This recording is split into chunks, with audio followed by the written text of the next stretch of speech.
उत्तराखंड क्रांति दल के केंद्रीय उपाध्यक्ष जयप्रकाश उपाध्याय ने धामी सरकार पर लगाए भ्रष्ट अधिकारियों को श्रेय देने के आरोप। नमस्कार, आप देख रहे हैं UK 24/7 news powered by Trueway taxi services. आपको बता दें कि आज सोमवार को पत्रकार वार्ता आयोजित कर उत्तराखंड क्रांति दल के केंद्रीय उपाध्यक्ष जयप्रकाश उपाध्याय ने धामी सरकार को चेतावनी देते हुए कहा कि सरकार भ्रष्ट अधिकारियों को सेवा विस्तार देना बंद करे और जिन अधिकारियों को सेवा विस्तार दिया है उनका सेवा विस्तार तत्काल प्रभाव से रद्द करने के आदेश जारी करे। वहीं उन्होंने आरोप लगाते हुए कहा कि वर्तमान सरकार ने सेवा विस्तार को राज्य में उद्योग के रूप में विकसित कर दिया है।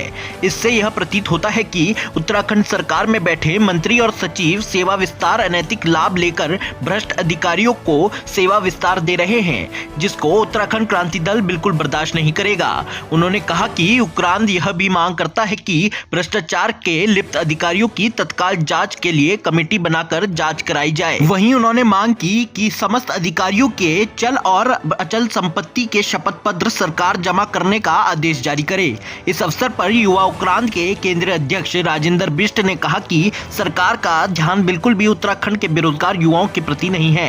यदि उत्तराखंड सरकार उत्तराखंड क्रांति दल के इस प्रस्ताव पर अमल नहीं करती है तो सरकार के खिलाफ जल्द हल्ला बोल किया जाएगा। वहीं अभियान जारी किया जाएगा।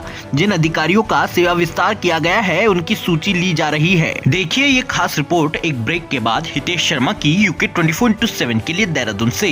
हमारे सीनियर सिटीजन सबसे बेहतर के हकदार हैं। ट्रू वे टैक्सीज लेकर आए हैं इस विंटर सीनियर सिटीजन के लिए एक शानदार ऑफर। बस अपनी आईडी दिखाए और नवंबर और दिसंबर में हर राइड पर 10% की छूट पाए। वार्ता थी तो क्या कुछ मुद्दे थे आपके जिसको लेकर आपने प्रेस वार्ता की? देखिए, उत्तराखंड क्रांति दल पहले से ही किसी भी अधिकारी का सेवा विस्तार का घोर विरोधी रहा है। इस समय वर्तमान में पूरी राज्य सरकार ने एक एजेंडा चला दिया है कि कोई भी भ्रष्ट अधिकारी है उसको सेवा विस्तार दे दो या किसी और जगह विभाग का अध्यक्ष बना दो। उत्तराखंड क्रांति दल इसका विरोध करता है, सरकार को चेतावनी देता है कि इस प्रकार के अधिकारियों पर अगर यदि इस प्रकार के कृत्य पर आपने रोक नहीं लगाई तो हम सीधा विभागाध्यक्ष जो आपने निर्देशालय स्तर पर नियुक्तियां की हैं उनका सीधा विरोध निर्देशालय स्तर पर करेंगे। ये घोषणा भी है, प्रेस वार्ता के माध्यम से उपरांत ये घोषणा करता है कि यदि अगर आपने सेवा विस्तार के इस खेल को बंद नहीं किया तो हम विभाग के निर्देशालय स्तर पर उसका विरोध करेंगे, वहां धरना प्रदर्शन करेंगे और ऐसे अधिकारी जिनको आपने निदेशक के रूप में नियुक्त किया है उसको वहां पर बैठने नहीं देंगे। उपरांत पहले भी इसका विरोध करता रहा है, आप भविष्य में भी प्रखर रूप से इसका विरोध करेगा। जैसे ब्यूरोक्रेसी का हावी होने की बात निरंतर कही गई है, तो आपको क्या लगता है कितने हद तक ब्यूरोक्रेसी हावी है? देखिए, इस पे राष्ट्रीय पार्टियों का चाबुक बिल्कुल खत्म हो चुका है। राष्ट्रीय पार्टियों के एजेंडे गलत इसलिए साबित हुए कि इन्होंने तो केवल उसको भ्रष्टाचार के लिए उनको भ्रष्टाचार करा रहे हैं अधिकारियों के माध्यम से। इनको अधिकारियों से काम लेना नहीं आ रहा है।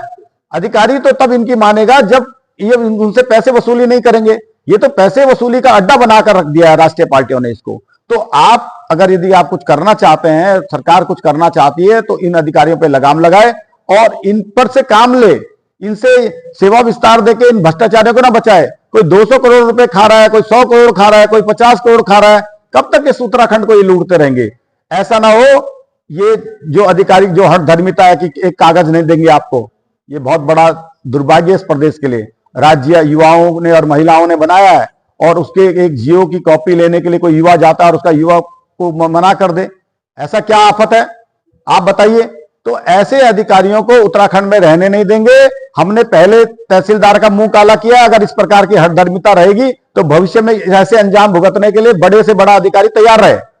उसके राज्य के हालात खराब होते हैं, राज्य सरकार को परेशानी होती है, तो वो उसके लिए सरकार उसके लिए तैयार रहे। हम लोग मुकदमों से डरने वाले नहीं है।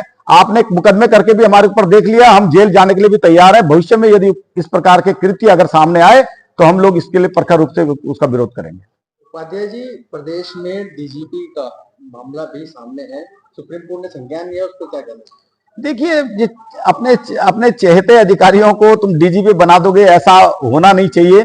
और माननीय मुख्यमंत्री जी ने अपने मित्र को डीजीपी बना दिया, तो इससे बड़ा दुर्भाग्य कैसे है? ये दुर्भाग्य इस प्रदेश का कि अपने मित्रों को बिना आप वरिष्ठता के डीजीपी बना दिया।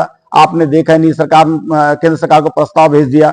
ऐसे करके राज्य चलने वाला नहीं है। आप लोग देखिए उसको, डीजीपी का मामला जब सुप्रीम कोर्ट तक जा रहा है तो आप एक नियुक्ति के मामलों में देख रहे हैं कि नियुक्तियां राज्य सरकार ऐसे कर रही है जो उनकी मनमानी का अधिकारी है, जो उनके उसमें मतलब भ्रष्टाचार में साथ दे रहा है या उनके कारनामों में, गलत कारनामों में साथ दे रहा है, उनको वो नियुक्ति दे रहे हैं। तो ये आपके सामने जीता जागता उदाहरण है। उत्तराखंड का आंदोलन इसका विरोध करेगा। गांव की गलियों से शहर के शोर शराबे तक हम लाते हैं सही खबर आप देख रहे हैं यूके 24/7 न्यूज। खबर वही जो है सच सही।